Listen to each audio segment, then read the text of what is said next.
Psalms reminds us of an old spiritual that says, "My God is so high, you can't get over him. He's so low, you can't get under him. He's so wide, you can't get around him. You must come in by and through the Lamb." In this moment, we don't wait passively. We move through this moment together, through the very center and heart of God, with our baptismal covenant as our guiding principles, and with love of God and love of neighbor as our guiding light. We will emerge on the other side of this pandemic, bearing resurrection hope to our diocese and the world. And that will be an Alleluia moment indeed.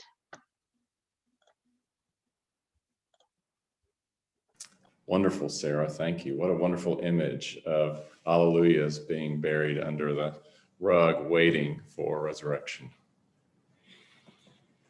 Let us pray. O God, by your grace, you have called us in this diocese to a goodly fellowship of faith. Bless our clergy and all our people. Grant that your word may truly be preached and truly heard, your sacraments faithfully administered and faithfully received.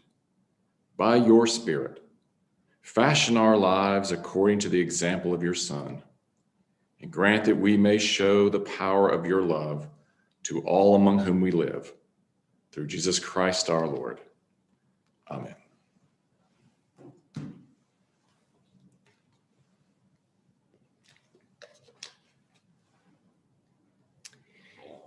At the end of last year, we heard John the Baptist proclaim, "I am the voice of one crying out in the wilderness." And as we begin this new year, this Epiphany season in our common life, St. Mark tells us of John's preaching and baptizing in the wilderness around the Jordan River. And then Jesus arrives from Nazareth of Galilee to be baptized by John in the Jordan. And a voice came from heaven, "You are my Son, the beloved. With you I am well pleased." God's blessing happens out there in the wilderness. We have been out in the wilderness for almost a year now, and this wilderness is composed of the twin pandemics of the deadly coronavirus and the pernicious sin of systemic racism. Along with the turmoil of the recent election cycle and the violent insurrection at our nation's capital, we enter this new year with no small amount of apprehension and grief. Now, I began last year at the ACC tournament in the Greensboro Coliseum. On the first night, they were sanitizing the handrails. The second night, there was talk of the tournament continuing without any fans in the building.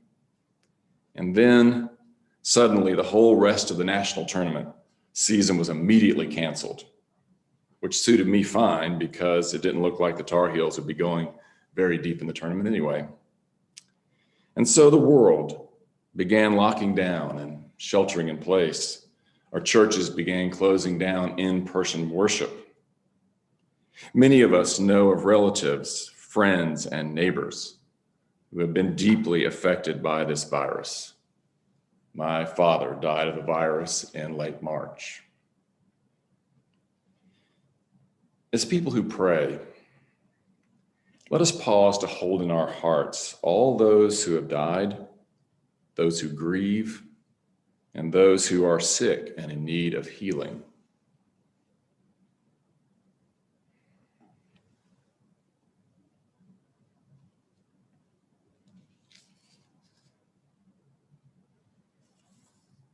Christ, have mercy.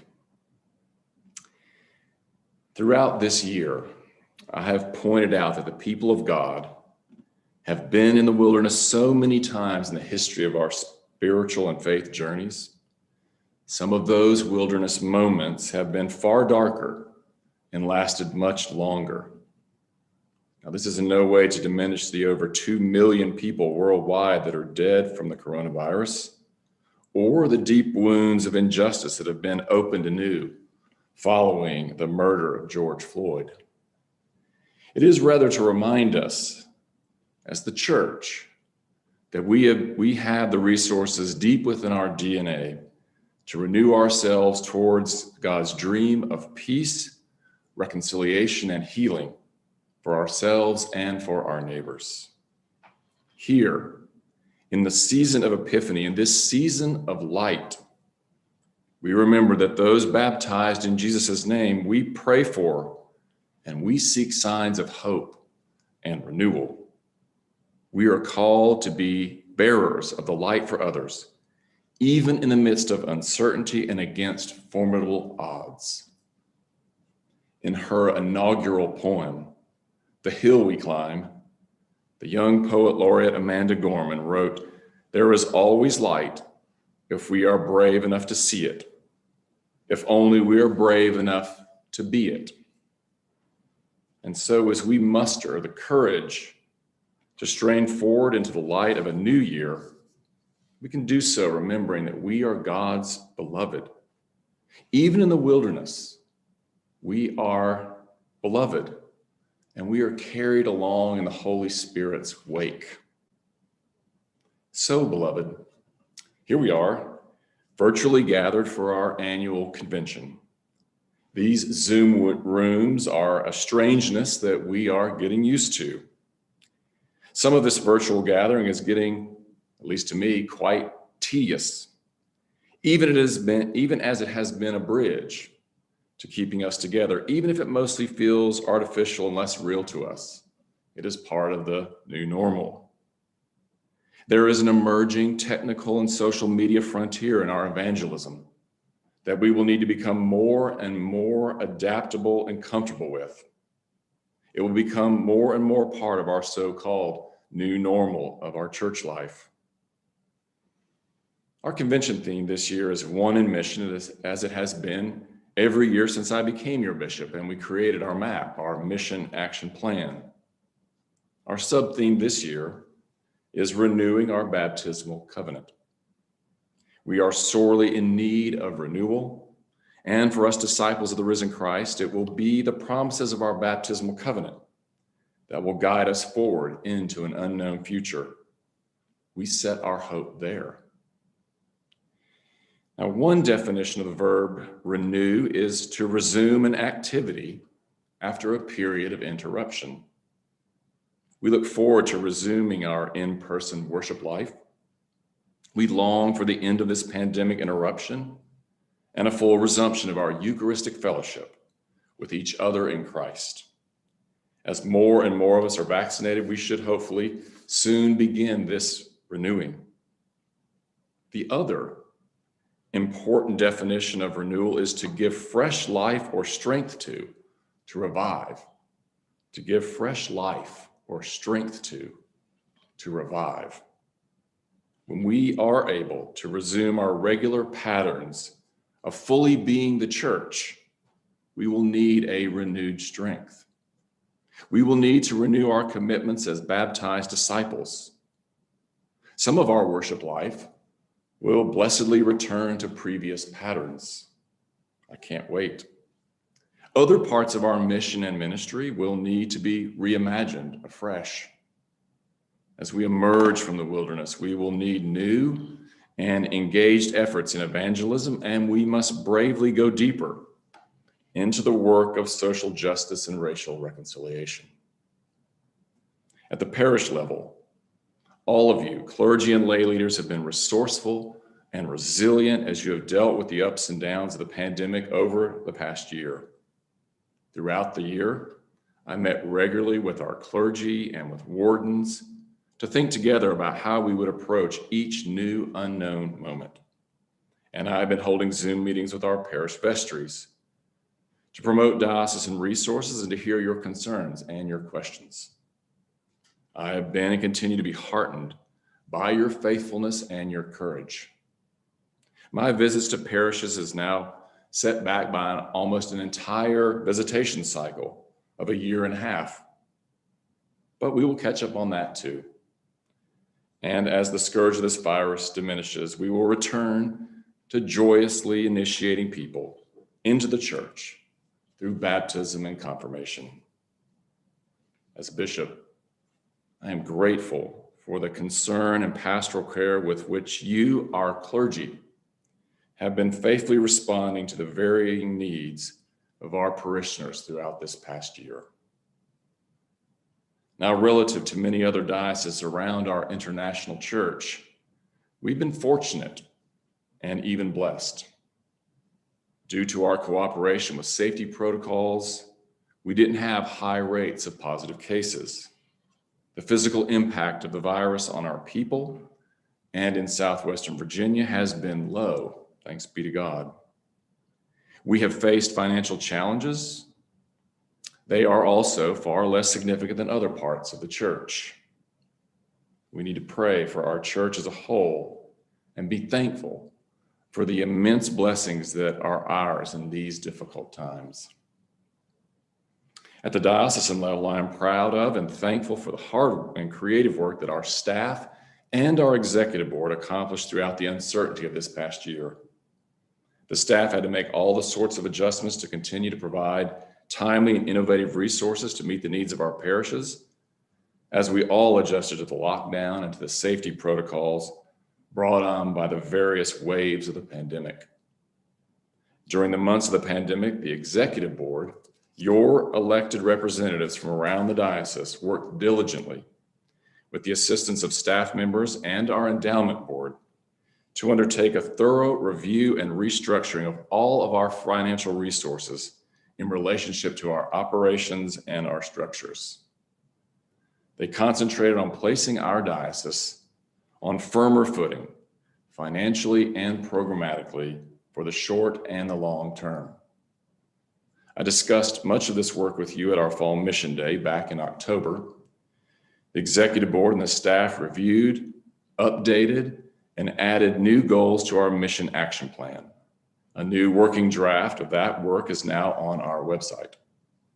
All of these goals have the common aim of providing increased resources to our parishes and convocations as you engage in your ongoing mission and ministry.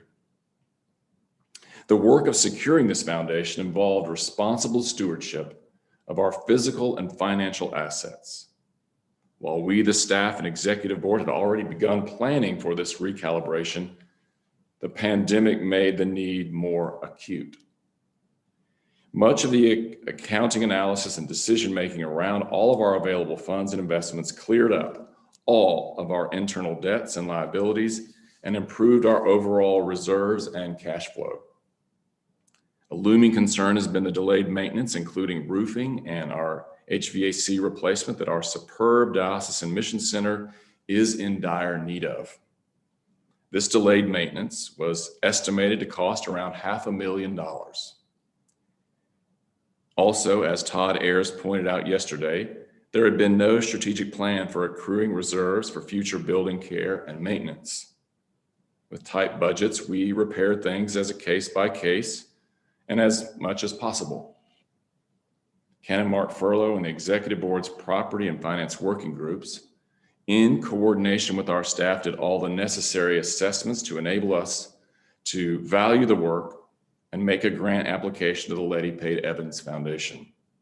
The plan included a $325,000 ask of the foundation, with required matching funds from us and a schedule for building up the necessary reserves for future maintenance. As I reported at Fall Mission Day, we thankfully received this large grant of $325,000, and this is the second grant that we have secured from the Evans Foundation, bringing the total to around $700,000. The first one we acquired early in my episcopate to create our lower level mission center. Beyond completing the much needed maintenance on Evans House, the long-term blessing of the Evans Foundation grant and our new financial adjustments means that this significant amount of money will not have to be drawn away from your parish pledging and our annual mission budget in the future. Along with the physical renovations of our diocesan mission center, we have included new technology goals and financial resources that will assist the diocese and our parishes in meeting the challenges of adapting to the new landscape of online, live streaming, and social media evangelism. Our newly formed diocesan tech team is currently working with over 20 parishes to assist them in meeting their short and long-term technology goals. As is true for all our parishes, this coming year will certainly be one of financial uncertainty for our diocesan budget. We have committed to our full asking $173,000 to our brothers and sisters throughout the larger Episcopal Church. And thanks to the generosity and trust of our overall parish giving, VPG pledging this year is currently at 90%. The Executive Board created an exceptional budget this year that strengthens many of our initiatives and creates some new ones, while leaving money at the bottom line to address circumstances that we cannot foresee. It is a mission budget that is faithful to our many blessings without being neither overly optimistic or unduly pessimistic. It is a statement of the mission on the edge of the wilderness. We don't know what the coming months will hold, but we make our pledges to our parishes and to each other, and we move forward in faith. Fortunately, along with the large Evans Foundation grant, we have been greatly blessed with the financial gift of the Fry Trust. What we had been told was going to be around $4 million looks like it will now be more like $6 million, giving us an annual interest draw in the neighborhood of $300,000. We are thankful to that faithful servant in this diocese. This year will give us a clearer picture of what we can expect annually from the trust. And so we have cautiously budgeted most of what we expect to receive this year. The Executive Board will be working this year to strategize the stewardship of those funds for the good of our common mission in the years to come. Turning to our primary mission priorities funded in this budget in accord with our Mission Action Plan goals, we are blessed to currently have 7 talented and faithful people in seminary being formed for the holy priesthood. And next month, Martha Bennett will be ordained a deacon. You are meeting 3 of our newest seminarians as they give reflections during this convention. Our 7 seminarians, along with 2 recently ordained priests, have been raised up by the Holy Spirit and our people from every convocation in this diocese. From our mission budget, we commit $20,000 for 2 years each to supplement their placement and formation among our parishes after they graduate and are ordained. We have added new curacy goals to our Mission Action Plan in order to creatively and missionally place these talented individuals strategically around our diocese. The Appalachian Alliance, where the Reverend John Church is now serving the 4 parishes at Big Stone Gap, Norton, St. Paul, and Tazewell in the far southwest region of this diocese, is an innovative and successful model of this strategy. It is a strategy that we will be heavily investing in over the course of the next 5 years. And so to support this missional goal, we have created a new curacy reserve fund that will be combined with larger allocations of the Fry Trust over the next 5 years. This mission budget also increases our commitment to our Appalachian Service mission at Grace House on the mountain. Along with additional funding for the program and staff, we have created a new assistance position there. The Executive Board is prioritizing our investment in this justice mission in our diocese. It is right, and it is long overdue. I am proud of this emphasis. And I have also begun conversations with our neighboring Appalachian dioceses, especially with Bishop Cole in East Tennessee, to further our reach and commitment to address the many challenges of the region ranging from poverty to opioid addiction. At this past October's Fall Mission Day, you heard from Canons Patty Ames and Jenny Ferris on all their planning and resource development for lifelong Christian formation and evangelism. Their combined talent, experience, and training is directed towards formation and strategies for children, youth, college students, young adults, and adults. I hope that you will avail yourselves and your parishes of those resources and their availability now, and importantly, as we begin to return to regular in-person gathering.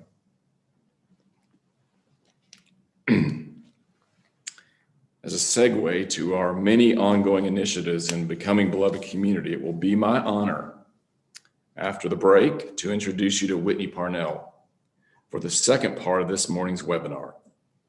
Whitney is already known to many of us. She is the founder and the CEO of Service Never Sleeps. Their vision through allyship training and advocacy is a world where, quote, equal rights, justice, and opportunity are available to all. That fits our own baptismal covenant. Last year, with the assistance of an impact grant from the Episcopal Church, Whitney was able to train 3 cohorts, 36 lay and clergy leaders from around our diocese to be allies for equal rights. Now, a formal partner with Service Never Sleeps, we will this year provide 4 more cohorts of 15 people each for allyship training, forming over 100 reconcilers, justice makers, and healers in the name of Christ.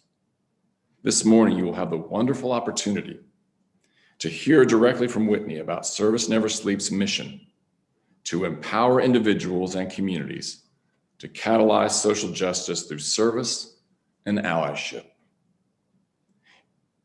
We have a new MAP goal to create a diocesan guiding team to coordinate all of our resources and offerings for our beloved community work towards justice and racial reconciliation. And that guiding team will be formed and begin next month. So our diocese is in very good shape structurally and programmatically to emerge from the wilderness of this past year. By most measurements, it may be the beginning of summer before we will begin to experience some real degree of normalcy in our worship and parish lives. As we regather in larger numbers in parishes and institutions of this diocese, we will find the renewal we need from the prayed-for strength of the Holy Spirit and our commitment to the promises of the baptismal covenant. We will renew our discipleship in the baptismal covenant during our Eucharist tomorrow. Jesus calls on us to be the servant church. Following Jesus in his way of love is the only way of curing the fever in the blood of our common life. It will be through loving God and loving and serving neighbors in Christ, through striving for justice and peace, through respecting everyone's human dignity, that we will be able to truly leave the wilderness of this past year behind us. May the servant church arise in this diocese. Let us continue to seek to be one in mission. Let us be renewed in our following of Jesus. Let us go forward saying, we will, with God's help. Amen.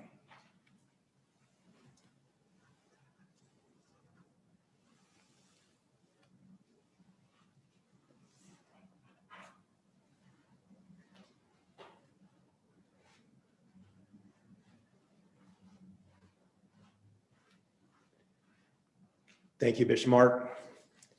Hello, everybody. And we're about ready to take a break in our morning program this morning. And I just wanted to mention to you before we do that, a couple housekeeping announcements. We'll be on break until 10 a.m. And 10 a.m. sharp, we'll start up the second time of our portion of our webinar this morning. While we're on break, I just wanted to ask you to keep your Zoom on. Do not leave the meeting. Simply mute, simply leave your computer, take a bathroom break, get a snack, but leave your computer on. Don't leave the webinar. and we'll be right back at 10 o'clock. While that's going on, I just wanted to remind you at 10 o'clock, the second poll will close. So you have a little bit more time to vote this morning. So make sure you vote, and that's for clergy delegates and lay delegates only. And then also, we're going to drop into the chat box the phone call-in number and meeting ID for Eucharist on Sunday. So if you do not have a good internet connection, or if you know somebody in your parish or in your county that doesn't have good internet, they're more than welcome to just to call in on the phone and use the meeting ID to join the service at 10 a.m. on Sunday. So at this time, walk away from your computer, take a break, but leave Zoom on, the webinar on. We'll be back at 10 o'clock promptly with Bishop Mark and Whitney Parnell and some of our panel for the afternoon. Thank you very much.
Well, welcome back.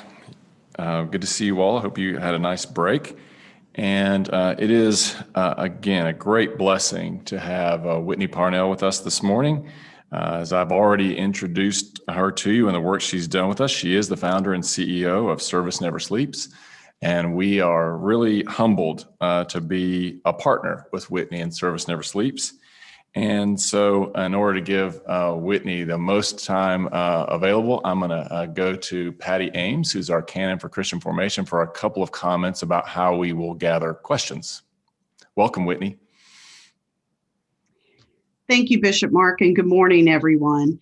After Whitney finishes her presentation, there will be a question and answer session. So if you have a question for Whitney during her presentation, please use the question and answer function at the bottom of your Zoom box and place the question there. I'll be monitoring that throughout the presentation and collecting the questions to ask Whitney during the session.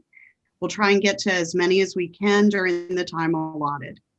And now it is my pleasure to welcome Whitney Parnell with us this morning. Thank you for being here. Awesome. Hello, hello, hello, everyone. So good to hold virtual space with all of you today. I am humbled and grateful to the diocese. Such an amazing partnership that we've had over the course of many years, and so grateful to continue deepening that partnership. My name is Whitney. My pronouns are she, her, and hers. And before we go forward, I want to acknowledge that I'm currently occupying the land of the Muskogee people. We start off any presentation, any training by acknowledging the original Indigenous caretakers of the land that we are occupying, as it's important to recognize that we are occupying stolen land. So I am on the land of the Muskogee people.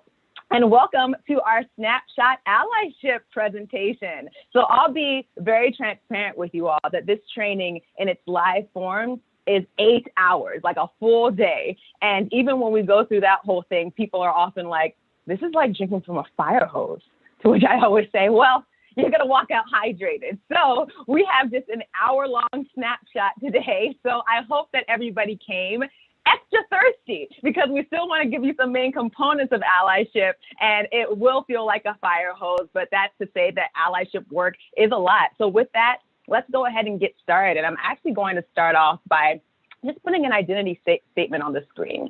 My name is fill in the blank, and I am fill in the blank. Oftentimes when I'm doing a larger training, we go around and have everybody say this statement out loud. And so I'll go ahead and say mine myself. I'll say, my name is Whitney, and I am a Black, proud woman, womanist, straight, cisgender, able-bodied, Christian, singer-songwriter, sister, daughter, friend.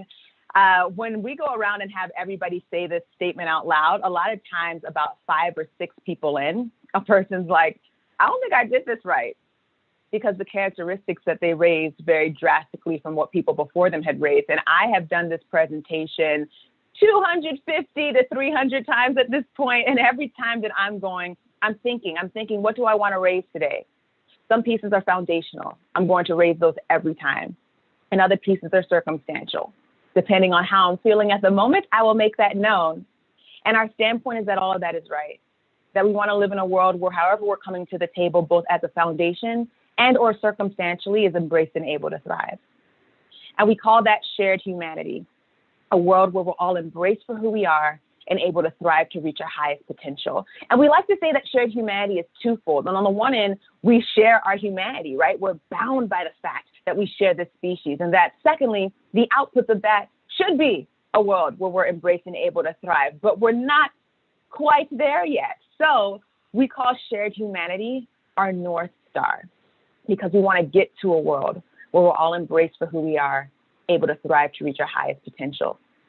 I know I can't see you all's faces, but I'm hoping that right now I'm getting some nods and some faces of energy and positivity towards shared humanity, because if anybody has an issue with this, we might have an issue for the next hour, because shared humanity is the basis off of which we're working towards. So I want to build out shared humanity a little more and start off by saying that it is not political. That feels so important to raise these days.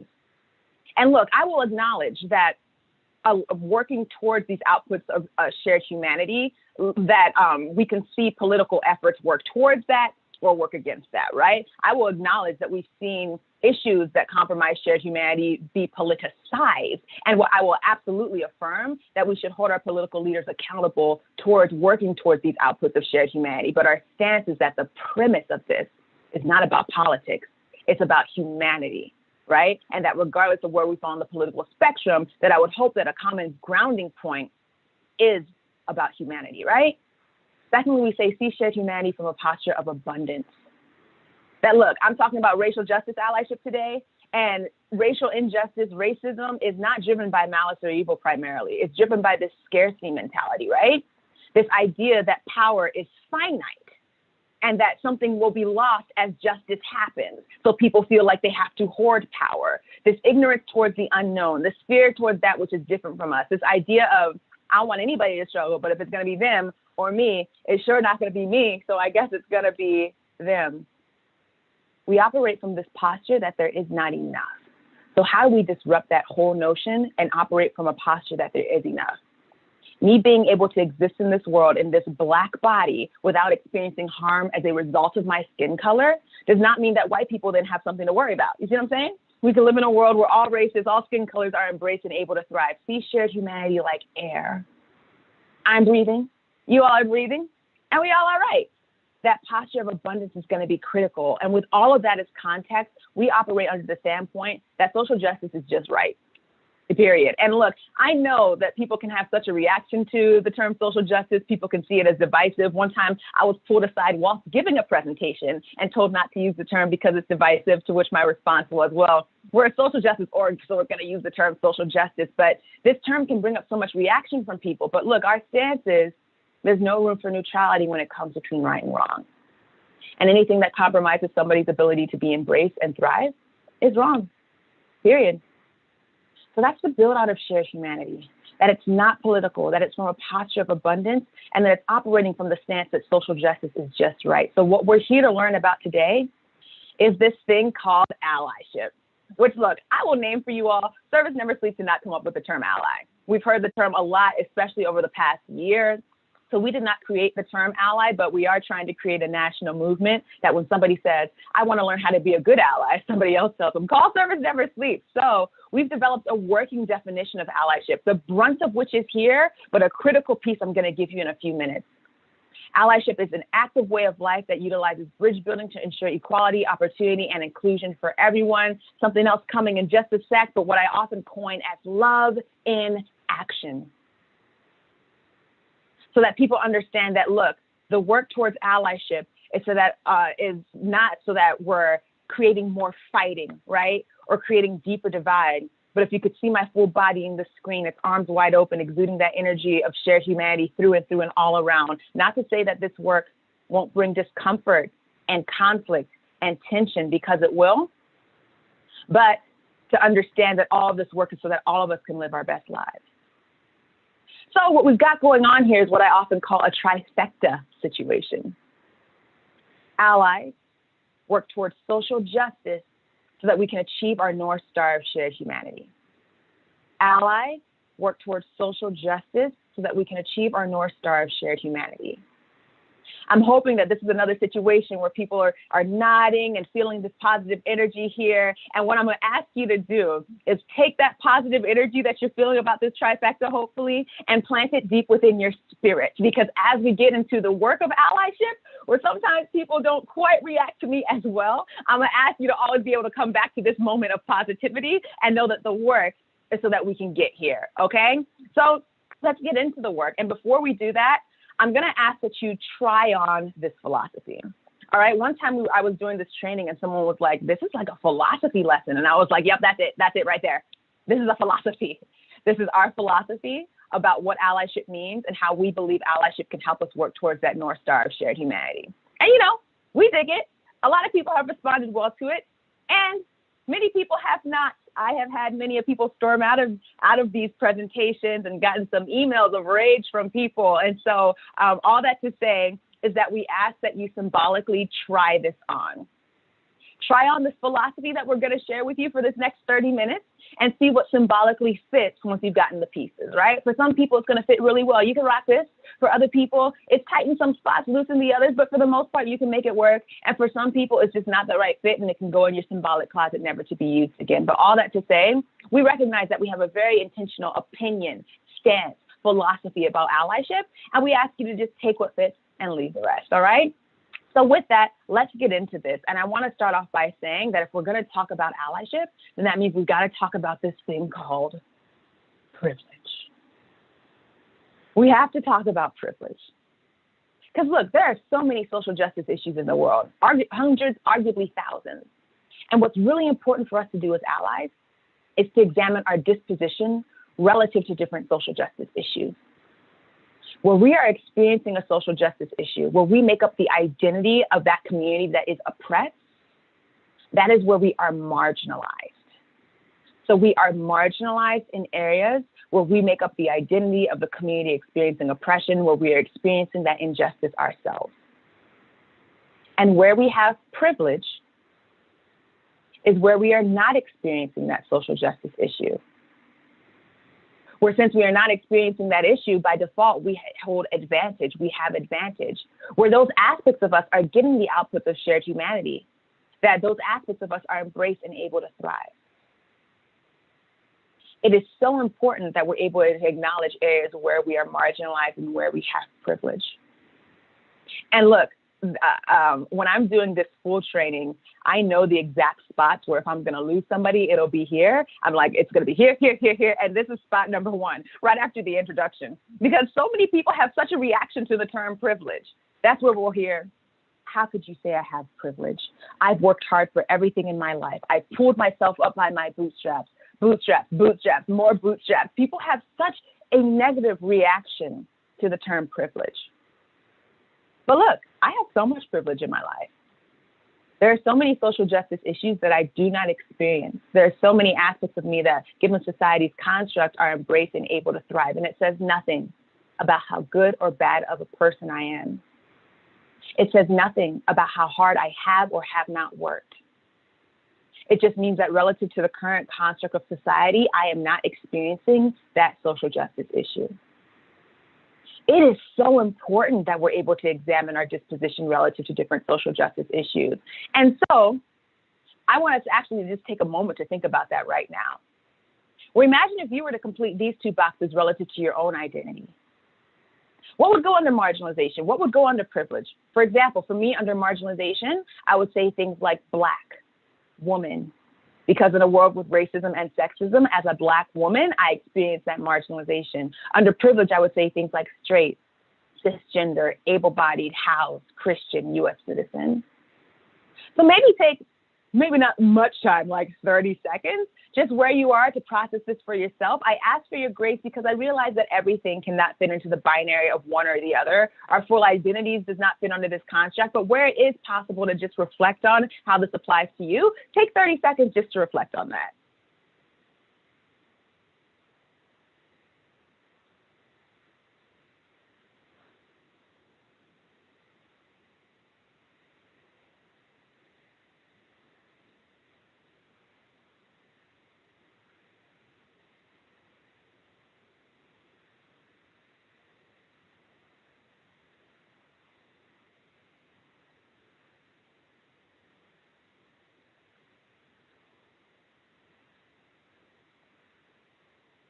all right, that's time.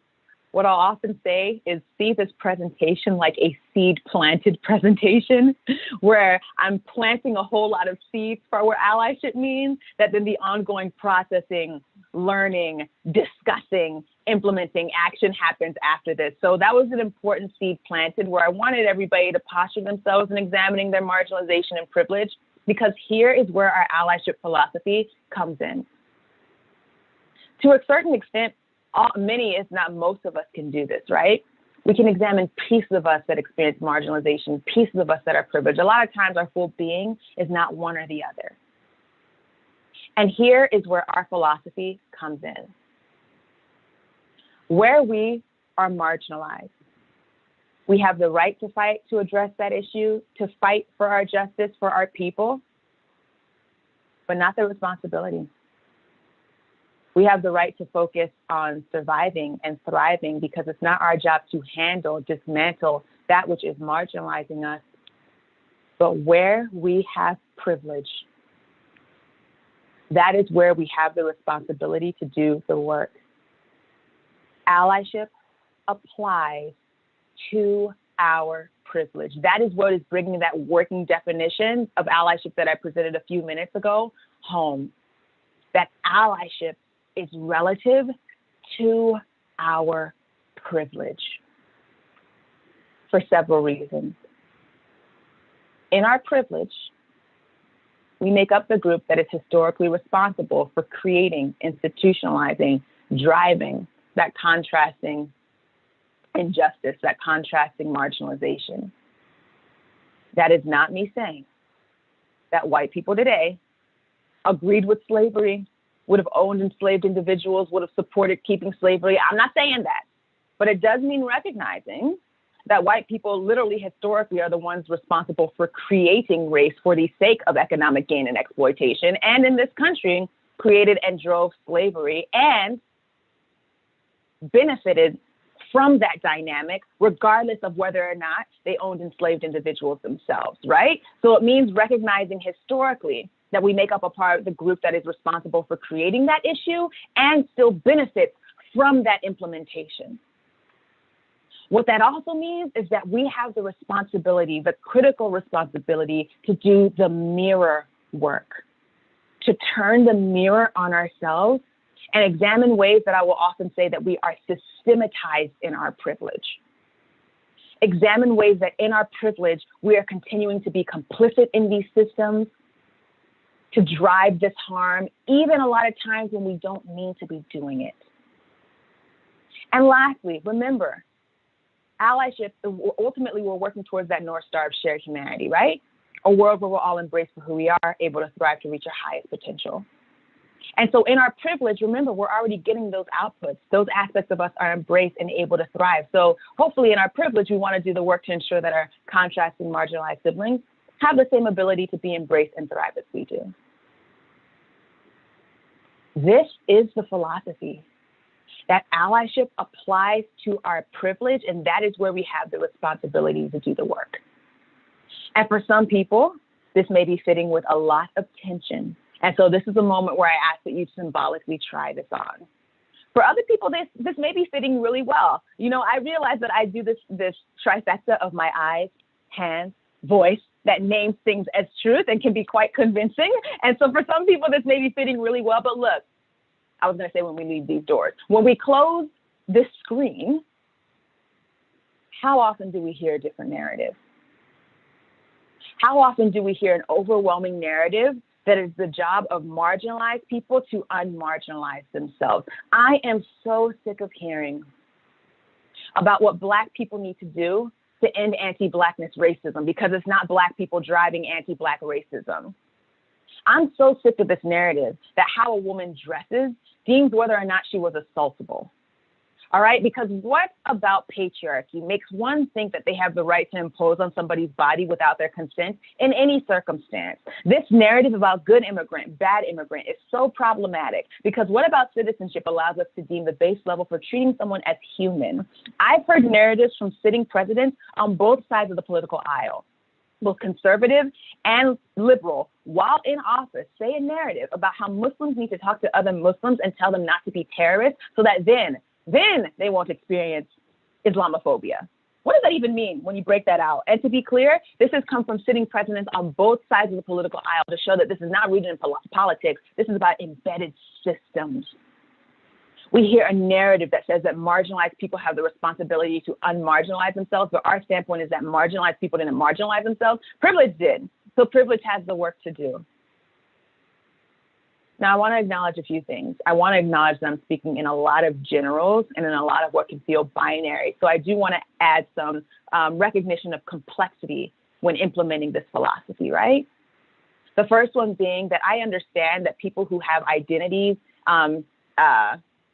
in positions that are systemically oppressed may not want to identify as marginalized, may say, look, I don't like calling myself marginalized. I do not want to give that kind of power to anybody, and I receive that. So I hope that you'll receive this framing with grace as a way for me to just speak about the dynamic for labeling people and groups experiencing systemic oppression, right? So I do want to recognize that we have an individual agency for what we want to claim for ourselves, right?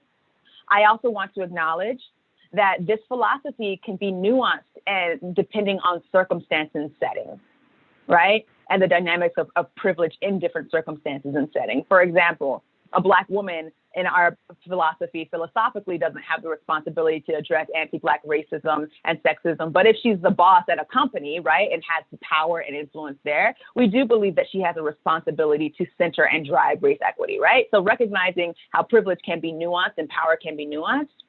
I also want to acknowledge that, look, white supremacy, racism is the umbrella for so many other social justice issues stemming from such, right? So there can be complexity for any Black, Indigenous people of color as we think about this framing because, for example, while philosophically I as a Black person do not have the responsibility to address anti-Black racism, education and inequity, the criminal legal system, because that's not justice, those are both examples of social justice issues that stem from anti-Blackness. And I've had access to a wonderful education and I have not been incarcerated. So I absolutely can show allyship there. So I recognize there can be nuance there. And then lastly, I want to acknowledge and recognize that we've seen throughout history when people in marginalized positions have pushed for change. And then as our role as allies is to center and follow that lead. So by no means am I saying that people in marginalized identities can't or shouldn't do the work, because we never want to take away from anybody's empowerment. Our standpoint is that we believe that people in marginalized positions get to choose whether or not they're going to do that work, which can even look circumstantial. So bringing all of that home, with all of that as context, thus the term ally can only apply to when we're doing this work from a position of privilege. So for example, I am proudly a Black activist fighting for liberation for Black people. But as a Black person, I can't call myself an ally for that issue because I exist in the marginalized identity of being Black. I can call myself an ally in solidarity with our LGBTQ+ siblings because I'm straight and cisgender. Being cisgender means that my gender identity is in alignment with the sex that I was assigned at birth. So I was assigned the sex of female at birth and I identify as a woman. So someone trans, for example, their gender identity is not in alignment with the sex that they were assigned at birth. Being straight and cisgender is what has privilege, and our LGBTQ+ siblings are marginalized, so I can be an ally in solidarity with them. As someone who practices the Christian faith, I can be an ally in solidarity with our Jewish siblings, our Muslim siblings, because in this country, it must be recognized that Christianity is what holds privilege. So that's it. That is the philosophy. There you go. That is the allyship philosophy, that we have the responsibility to do social justice work in our areas of privilege. And so for the second half of this presentation, what I'm going to be doing is providing some more framing about living out that lifestyle. But what I want to specifically hone in on is focusing this framing around racial justice allyship. Service Never Sleeps exists in the both end of being a social justice organization and a racial justice organization because we understand that race is at the center of institutionalized injustice. And our partnership with the diocese is to provide racial justice, allyship through a racial justice lens. So I want to provide just a bit of framing around how to receive this allyship philosophy focused specifically around race. And I want you to just have two considerations as we go into living out this lifestyle. One, I want to name that I will refer to people who are not white as BIPOC. That stands for Black, Indigenous, and People of Color. This is updated language from what was traditionally referred to as just people of color, because it recognizes the unique prong of history for Black people and the unique prong of history for Indigenous people that can't just be lumped all into people of color, right? So this is updated language. So when you hear me say BIPOC, that's me referring to Black, Indigenous, and People of Color.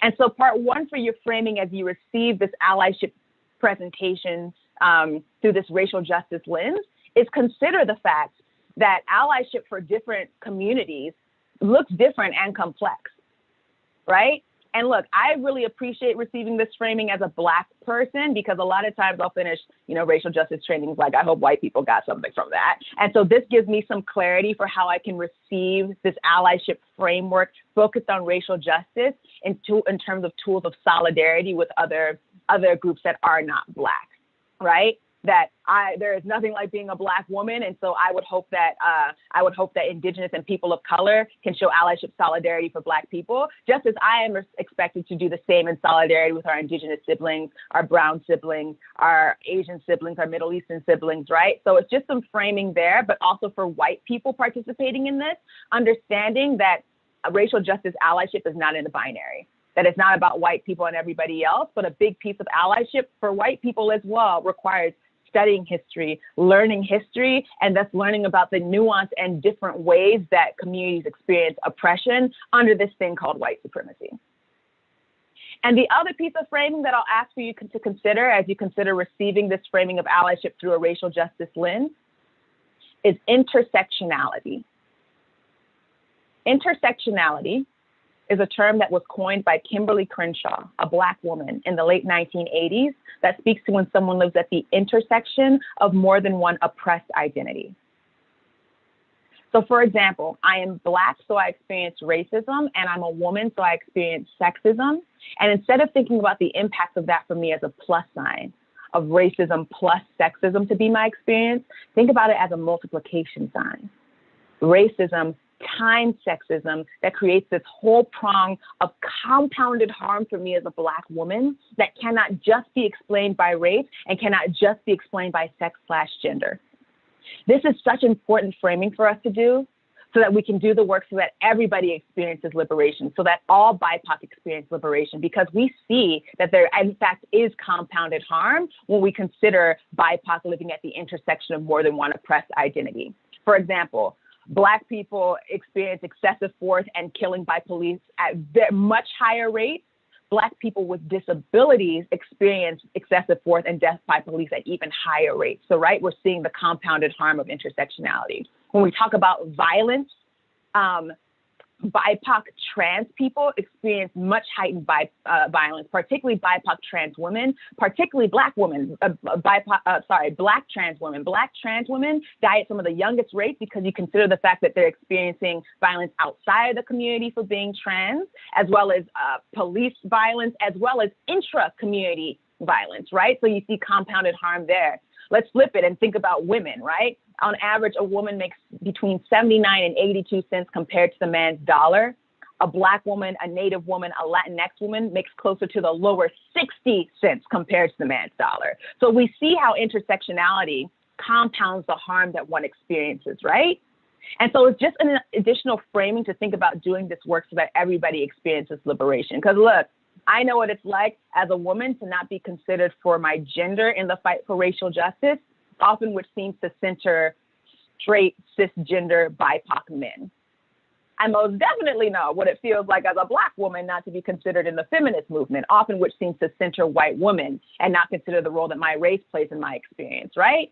So intersectionality is just helpful framing so that as we do racial justice allyship work, we're doing it from the lens of all BIPOC experiencing liberation. So just some snapshots for some considerations for how to consider allyship through this racial justice lens when we consider the complexity of different races and the different experiences of oppression that BIPOC communities experience, as well as intersectionality and the compounded harm for BIPOC living at the intersection of more than one oppressed identity. Okay?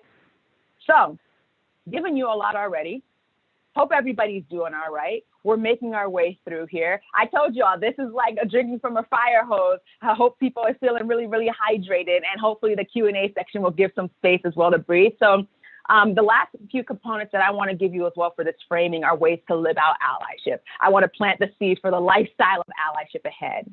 And what I'll say is, if you only take away 2 things from this entire presentation, I hope you take more, I really do, but if you only take 2 things, I hope it's these 2 things. 1, that allyship applies to our privilege. We have the responsibility to do allyship in our positions of privilege. And 2, that the most important characteristic of allyship, hands down, without question, is humility.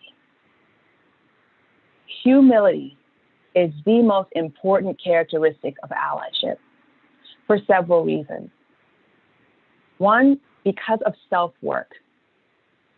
We can never arrive in our areas of privilege. As a cisgender person, as hard as I try to be in solidarity with our trans siblings, as much as I try to learn and try to be better, I will never get to a point where I've learned everything that I need to learn and where I need to stop working on myself.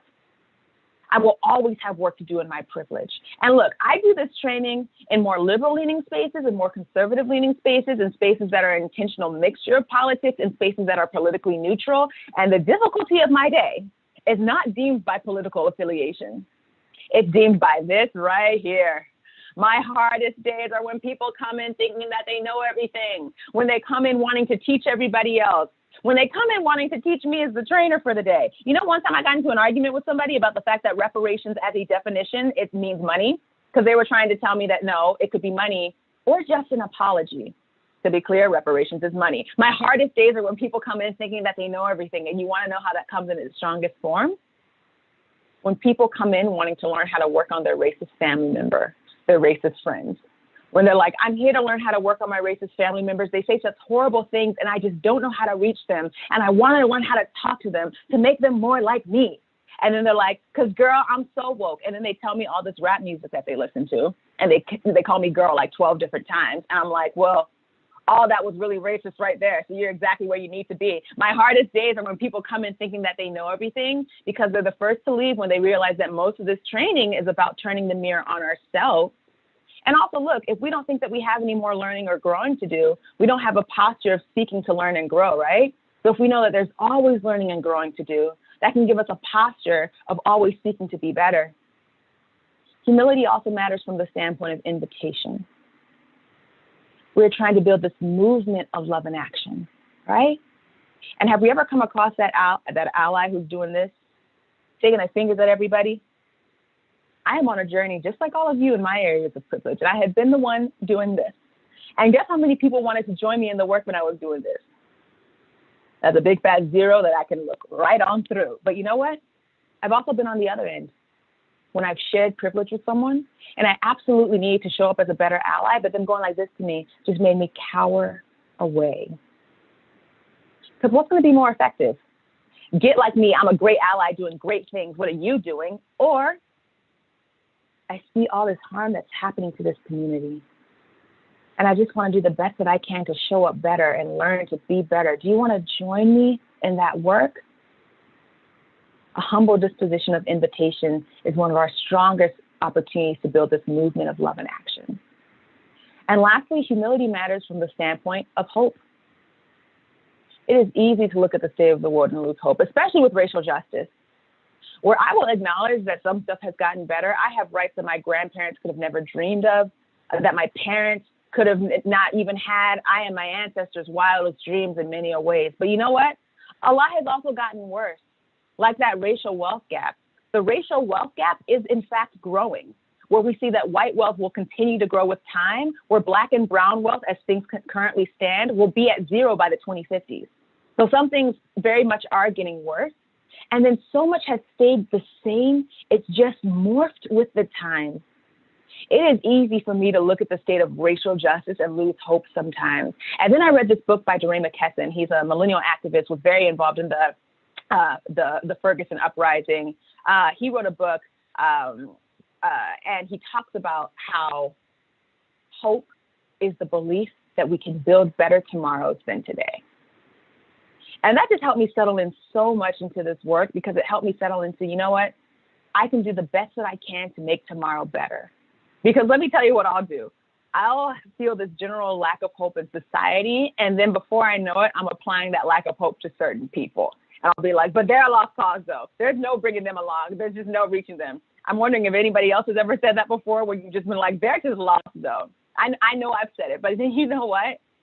I think about where I was in my journey 10 years ago, a year ago, a month ago.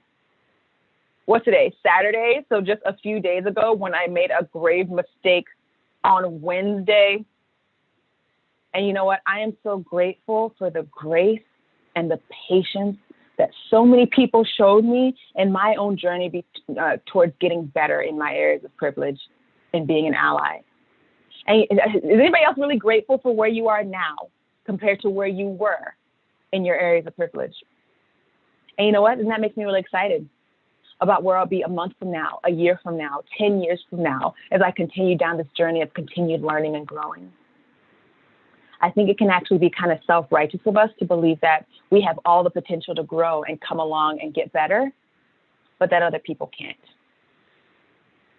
Because if we believe that we have all the power to learn and grow, then why can't somebody else? And then we can collectively build that movement of love and action that is working so hard to build better tomorrows than today.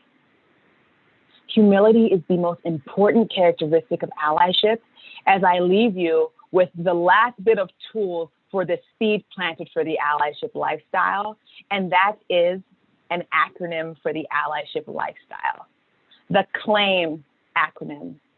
Allies care, learn, act, influence, and maintain. This is the lifestyle of allyship. Care, learn, act, influence, maintain. Hey, we start off with care, right? That we care about the fact that there is injustice, that we want to work towards this North Star of shared humanity, that we show deep support for those around us and in our lives who are experiencing the harm of these oppressive systems day in and day out, that we care. Next, we have learn. And this is going to that self-work piece of humility, informing ourselves, right? But actively seeking to inform ourselves, that we've got to be the ones to do the work, that we can't go, that look, white people can't be going to BIPOC, Black, Indigenous people of color, and expecting them to be the ones to educate and teach, but rather any education from BIPOC is a gift. So how do we actively be the ones to inform ourselves, right? We've got to do the work. Next, we have act. And this one is so important. It seems pretty obvious, but it's one that I really want to stress. It's turning the mirror on ourselves and really being willing to do the work to examine our complicity, examine ways that we've been systematized in our privilege in these oppressive systems, be willing to learn and unlearn some habits, right? So that we can show up in the best way possible. That a lot of this work is about turning the mirror on ourselves and doing this work from the inside out. But to that point, we also have influence, which is deliberately engaging others in our same positions of privilege about these issues, right?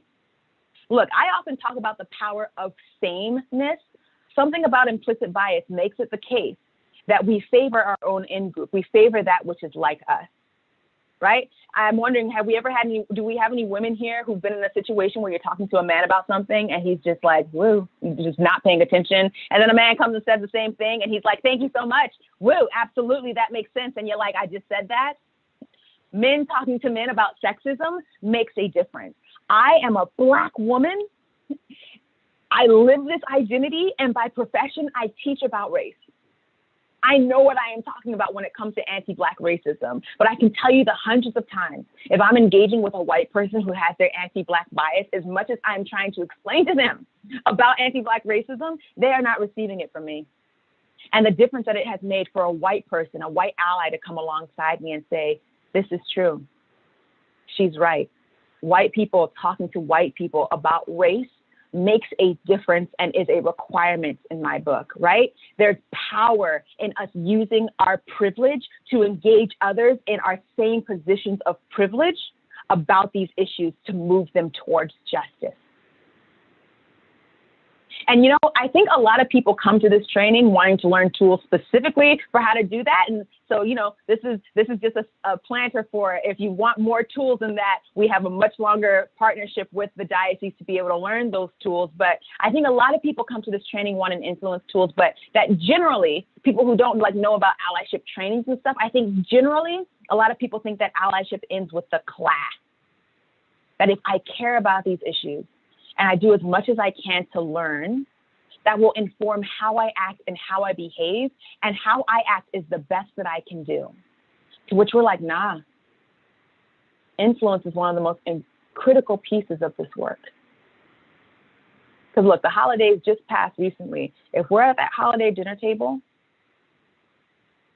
and everyone around us is saying really problematic stuff, and we truly don't feel that way, and we are honestly not contributing to that harmful narrative, but we are silent. And letting those mindsets, those words, those potential actions go back out into the world, that's a complicity that we cannot stand for people who want to be allies. And I'm wondering if anybody had any holiday dinner table conversations or holiday Zoom conversations that looked exactly like this. Yeah, I'll often say September through December prior to the pandemic was what I called our holiday tour, because we were traveling once, twice a week across the country because people were like, please help me. I need to be ready to talk to my aunt. I need to be ready to talk to my cousin. And look, our bank account, very grateful. But symbolically, we're also grateful, too, that people felt that it was really important to be ready for those conversations. But what I'll say is that there are opportunities to engage and influence every single day, not just at the holiday dinner table. Influence is critical. And then lastly, we have maintain. Doing this as the lifestyle. This is the lifestyle of allyship. Caring, learning, acting, influencing, maintaining. This is the lifestyle. A lot of times people will come to our trainings in one of two ways. Either they're so overwhelmed by how big the problem is that they feel like there's nothing that they could do to make a difference. So hopefully with this acronym, it gives you some foundations for the fact that there are always things that you could be doing. Every night I go to bed trying to be like, how did you do today, Whit? How did I do? And every night there was more that I could have done in each of these. Not to feel guilty or shame, but rather empowered by the fact that there are so many things that I can do. And then the other type of person that comes to this training just wants the checklist. There is no allyship checklist. It is a lifestyle. Let me repeat that. There is no allyship checklist. It is a lifestyle. Because I'll have a lot of people who are just like, I just need clarity. If you can break down allyship for me as ABC, 1, 2, 3, once I'm clear, then allyship is easy, to which I'm like, no. Allyship is some difficult work. It should be a whole radar that we have up, a whole lens on the world, a whole thing that we are actively showing up to regularly from the inside out. It should be exhausting and hard, but it's not nearly as exhausting and hard as what it's like for our marginalized siblings to have to live in this oppression every day. So we show up to it. And let me bring home maintain with this. And I'll be transparent with you all. I'm trying to live into transparency here. I go back and forth between whether or not I'm going to say what I'm about to say, but I feel called to go ahead and speak my truth. Last summer, when George Floyd was killed, on top of Breonna Taylor, on top of Ahmaud Arbery, on top of so many other named and unnamed faces, I allowed myself to live into many different emotions, much of which was rage. Not just rage at the constant assault on Black life, but also rage at the fact that anti-Black racism has been urgent in these lands for 400 plus years. So I couldn't help but say, where has everybody been? We have been screaming about this for centuries. Why haven't people been listening? Why are people only caring now? I've allowed myself to live honestly into that. But then the other piece of me was like, you know what, but I'll take people late than never. If people are just joining now, I'd rather that late than never. So if you're getting in, let's go. But let me say this, maintaining is the work. That whether we're just joining into this allyship journey now, or we've been doing it and this is a continuation, that our allyship every day must be deepened beyond when it's in the headlines and beyond when it's trendy to post on social media and take the selfie at the protest. Maintaining is the work. And let me break the veil right here and say to you all, you know, in our larger training, we give surveys, and sometimes I'll get feedback from people who really didn't like how I showed up, and they'll say things in moments like these that I'm unempathetic and unkind and really aggressive and angry, very underhanded, anti-Black woman biased stuff. And so I hope in moments like this that you'll receive from me that I am not trying to be mean or unkind, but I'm speaking from a truth to power from my vantage point as a Black woman. Do you receive that from me? That I'm not trying to be mean, but I'm just speaking truth to power about the importance of this work as we bring this home. Because what I will leave you with as we now transition into question and answers is that what I just gave you was a basic framework of allyship, right? That we're working towards that North Star of shared humanity, that we have the responsibility to do social justice work in our positions of privilege, that race is embedded in institutionalized injustice. So it is important to really center race and racial justice allyship from the lens of both different races as well as intersectionality, that humility is the most important characteristic of allyship. And then I broke down for you this CLAIM acronym for the lifestyle ahead as you get into this work of allyship. And so what I will leave you with is considering the lifestyle of this work, the fact that maintaining is the work, is a symbolic template for the work ahead. Or imagine if we had like a ramp that is going backwards or an escalator that is going down. That backwards energy is racism, is white supremacy, is systemic oppression. It's an energy that is constantly happening because it's so embedded. It is the water that we're swimming in, the air that we're breathing. So it is constantly happening and constantly going backwards. And we're trying to work against that to get to this North Star of shared humanity. So it's going to take a whole lot of work. And we've got to bear in mind that in our privilege, we can leave that platform at any point. Our marginalized siblings can't. In our privilege, we get to choose when to stop doing this work, when to leave this work. As a straight person, as a cisgender person, I get to choose when to stop doing allyship work in solidarity with our LGBTQ+ siblings. As an able-bodied person, I get to choose when to stop doing work in solidarity with our siblings with disabilities. White people definitely get to choose when they're in and out of anti-racism work. And sadly, I have seen that to be the case a lot. We can leave that platform at any point in our positions of privilege, but our marginalized siblings can't. That's why there's no quota to doing allyship work. That CLAIM acronym is a lifestyle, literally for life, because whether we've been doing this work for 30 years or 30 days, when both stop on that platform, we're both about a minute later. Moving backwards at the beginning here, right? This is forever work that we must be committed to amidst tough energy that we've got to bear in mind that we can leave at any point in our privilege. So what I'll leave you with is applying the 4 R's to choosing this work as a lifestyle every day. I charge you to choose allyship every day as your commitment with these 4 R's. Where every night I try to reflect on how I did. How did I do tonight? I evaluate my performance with that CLAIM acronym. And then I recharge, because that is important. Even as allies, if we're doing this work right, it is difficult. So you got to do what you can for self-care, for rest, for healing, for community. Recharging is critical.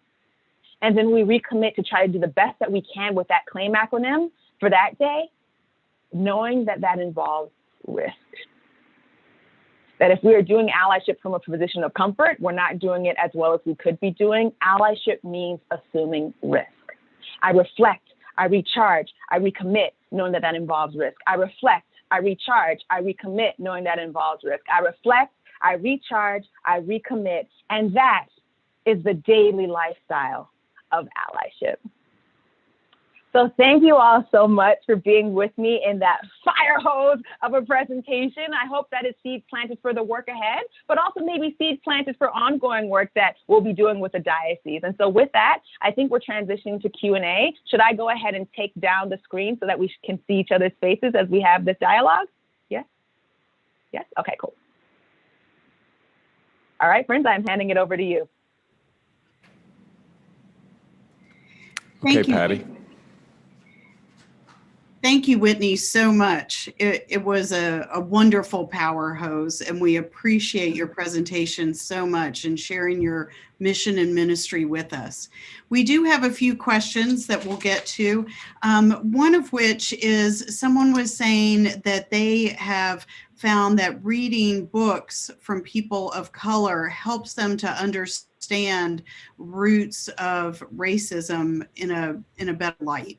And they were wondering, could you recommend some other books? I know you recommended one, and we'll try and get those in the chat as well. But are there other books that you would recommend by people of color?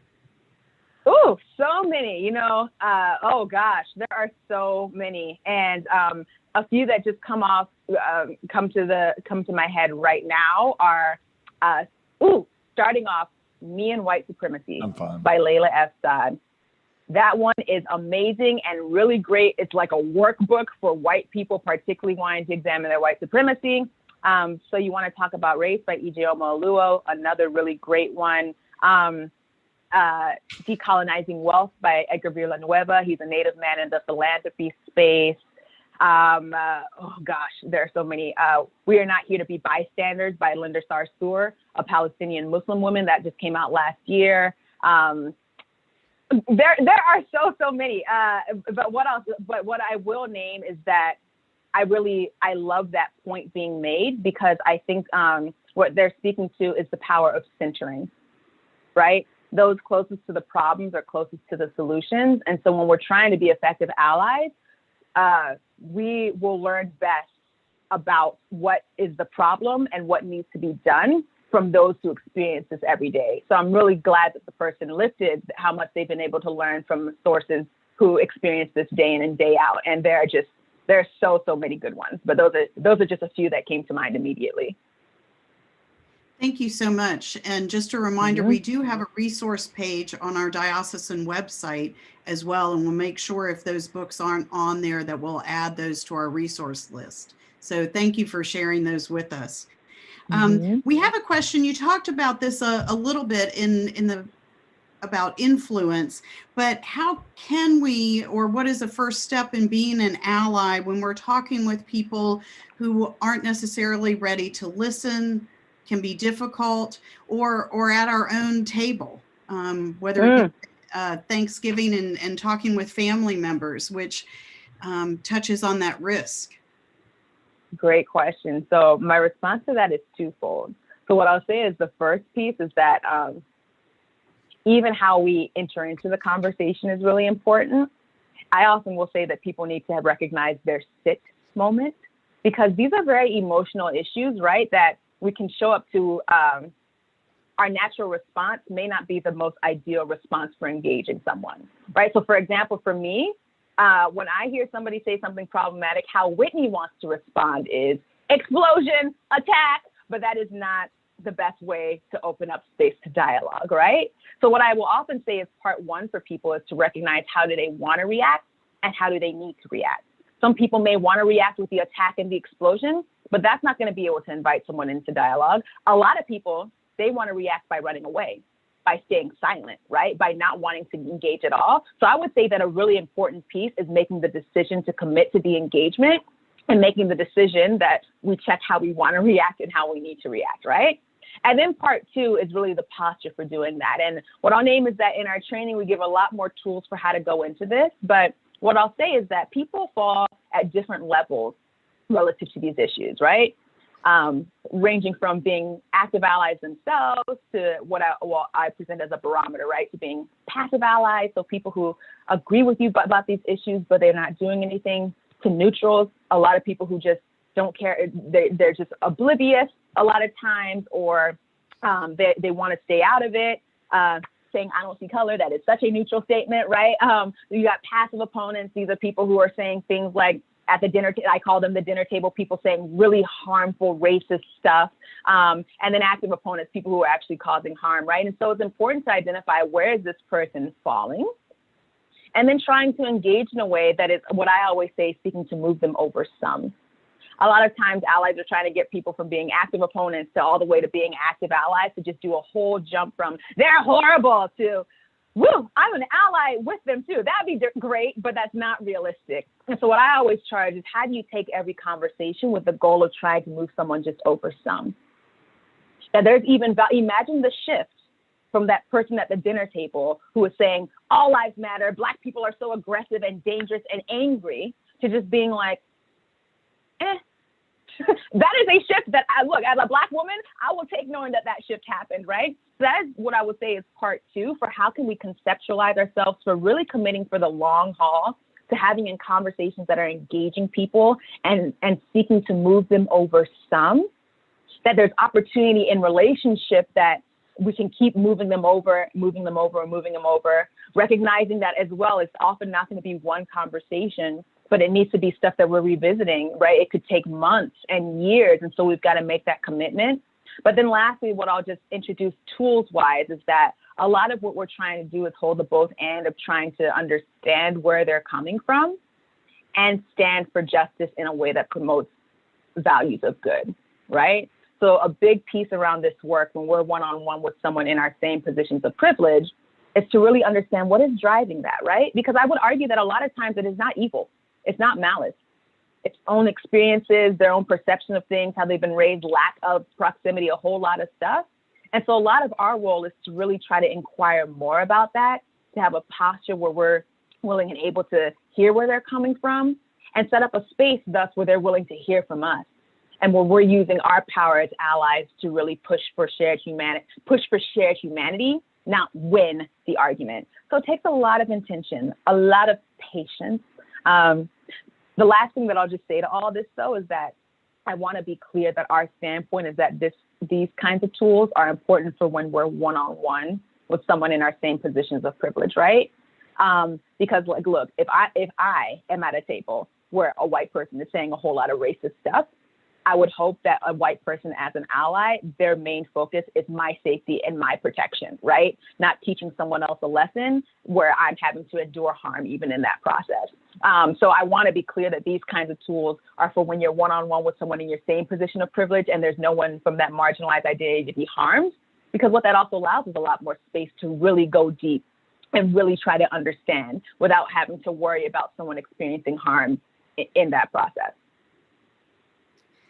Thank you. Building on that a little bit, you touched on this, but can you, I gained so much in the cohort training when you talked about the social barometer. And I thought I was in one place, but realized as I learned more, well, maybe I am or have movement. You talked about that a little bit. Can you identify those areas along the social barometer and speak about, as you said, we don't have to move somebody all the way across, but in stages? Sure. And I want to acknowledge that we did not create the barometer.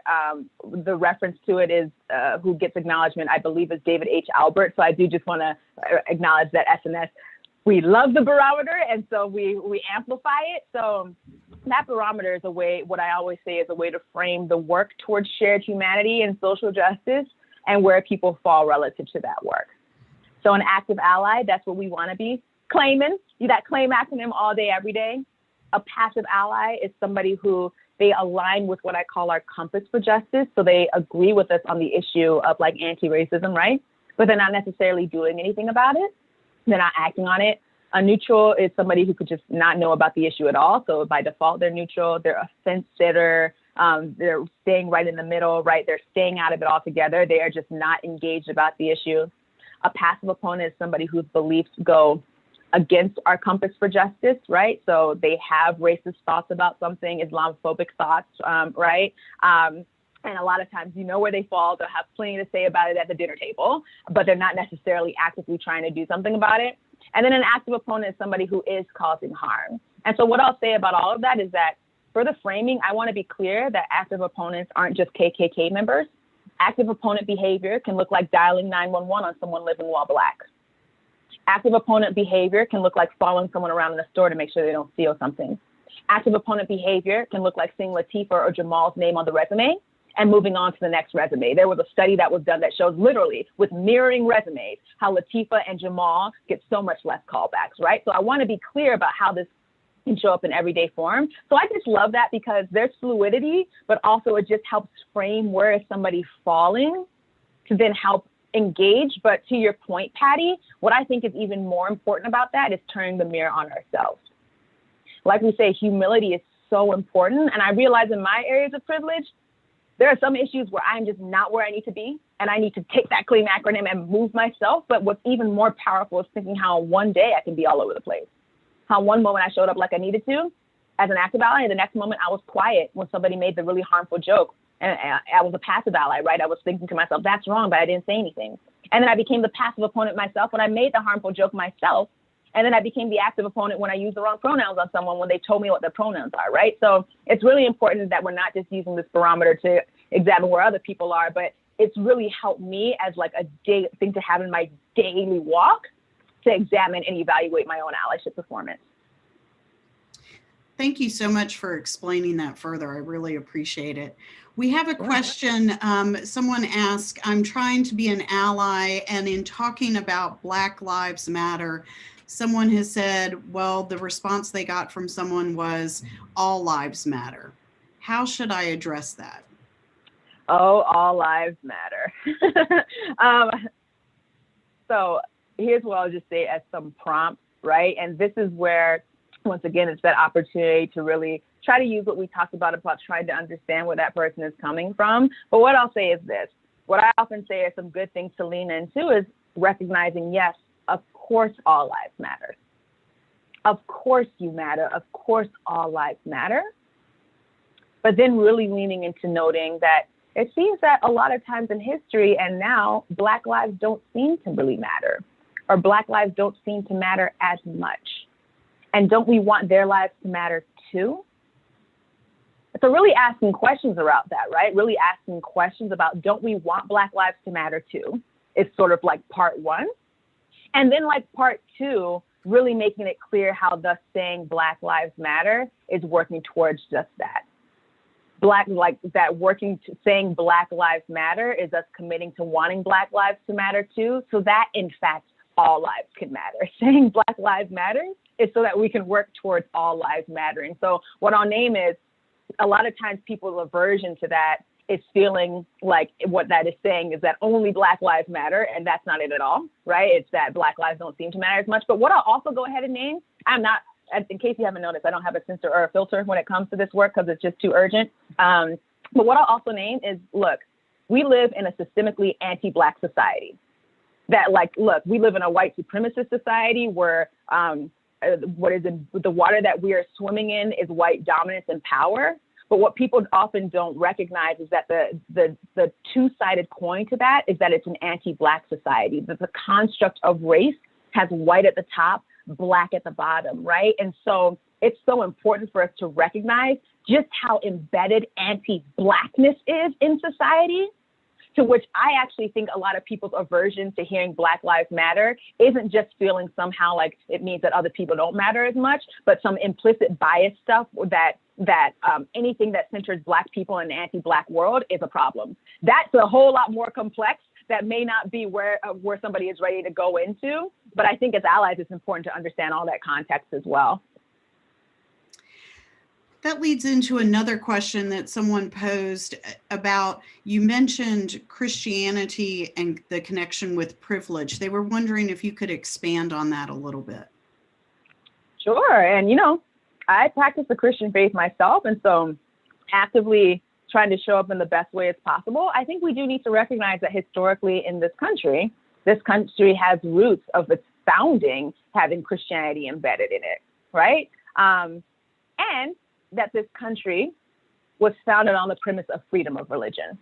So I don't think that we can deny that Christianity is what is the most dominantly practiced religion in this country, but also that we've got Christianity very much woven into the fabric of society here, and that historically Christianity was used and skewed to drive a lot of white supremacy, right? So I think it is important to acknowledge the dominant nature in this country of the role that Christianity plays.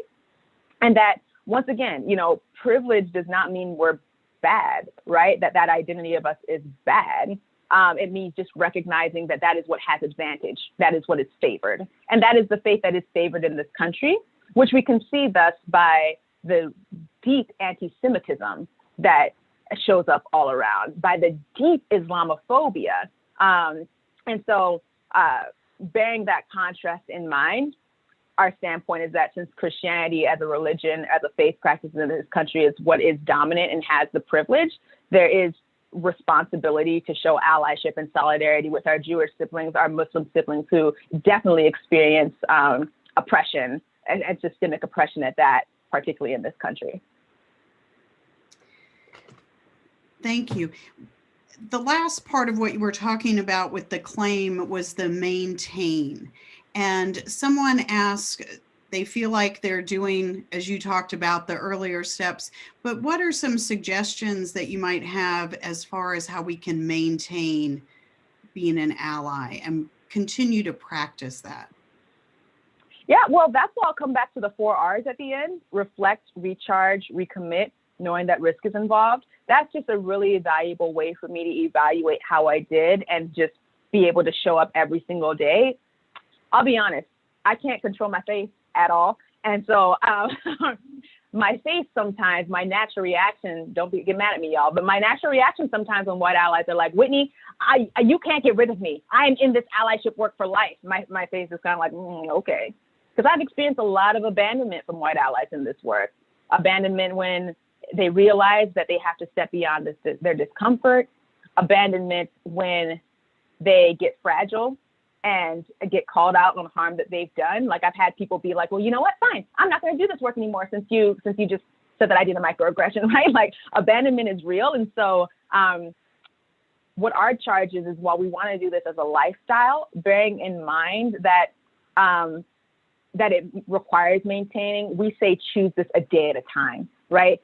Choose this work a day at a time and do the most that you can that day.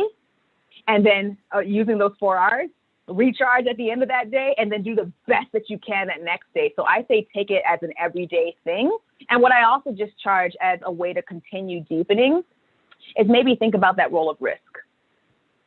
I always say that allyship means assuming the risk of the marginalized, right? Where it means that we need to understand that someone's already at risk. So what risk are we willing to take for the sake of justice?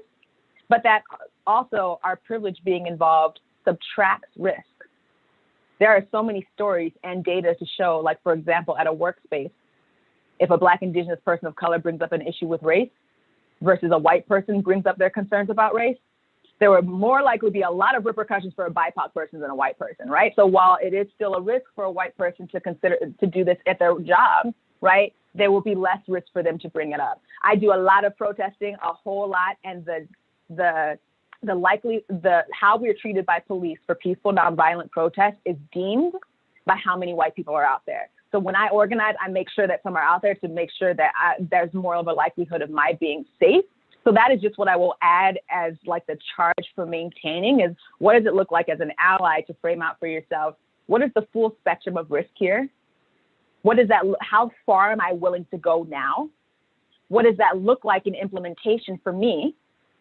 And then where am I trying to get to? And really adding that to the daily recommitment. Thank you. And we too are committed, and that continues as we are in partnership with you, and Service Never Sleeps. And Brian Hutcherson is on with us as a deacon in the diocese and working with you. We've had several questions about training and how more people can get involved. And Brian, I'm going to throw that to you and Whitney to talk about what's coming up, what our next steps are for the diocese. Sure. Thank you, Patty. I just put my email address over in the chat box. So if you're interested in allyship, I think we've got 4 classes of 15 coming up this year. So that's 60 spots available. We'd love to have you. If you're interested in allyship, please just shoot me an email. Just let me know your name and your contact information. We'd be glad to have you. Also, if you know somebody in your parish who has a passion for this work and would love to learn more through allyship, please let us know their names as well. We take recommendations. But like I said, we've got a lot of spots available. We'd love to have you. I can say from a personal note, allyship has totally changed my life. It's opened my eyes and to the challenges that people face. And I just would love for anybody to let me know if you want to join, and we'll get you on there. Whitney, would you like to say any more as well about the allyship training? Unmute me, Mark. No, thanks so much for sharing about it, Brian. What I'll say about opportunity that I've heard as feedback is that usually, it's one straight up training that we give and people are overwhelmed by the fire hose. So I think the opportunity for this cohort partnership that we have going on is that the longer experience allows for being able to go deeper, to be in community with each other, for me to be able to answer some more questions. And so we only offer this cohort with a few partners, and we love the diocese so much, which is why you all are one of our partners. And so hopefully people will take this opportunity to be in community more. Well, we certainly hope they will too, as I will echo what Brian said. I've had the training and it has changed my life, and I work to maintain that. And so we thank you. I'm going to throw it over to Bishop Mark now. Well, just before we sign off, which is we're up on the time, Whitney, we're just, again, so blessed and humbled to be with you. And there were lots of interest in the chat about how do we get involved. And that's what we were hoping would come out of this, is that people would increase their fluency around allyship training, get to meet you and have an interest in furthering the conversation with us as we do, as we continue our partnership with Service Never Sleeps. So thank you so very much for taking your time with us this morning. We are blessed. Awesome. Thank you all so much. We'll see you so grateful soon. to be in partnership. Take care, my friends. We have a couple of quick announcements before we are done for the morning. I'm going to give you to Cam Furlow here.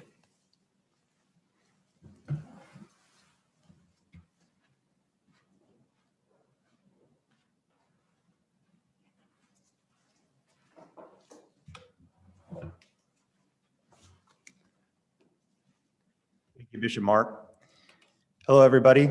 Glad to be at the end of this morning's program. A couple quick housekeeping announcements, but first of all, the poll results from ballot number 2 this morning. Continuing on to the third ballot for Standing Committee Lay is Deborah Williams and Barbara Johnson. Continuing on to the third ballot for Standing Committee Clergy is Todd Vi and Eric Long. Continuing on into the third ballot for Disciplinary Board Lay is Carrie Sutherland and Carrie Harvey Cutter. Continuing on to the third ballot for Disciplinary Board Clergy is Nina Salmon, Brian Hutcherson, and John Church.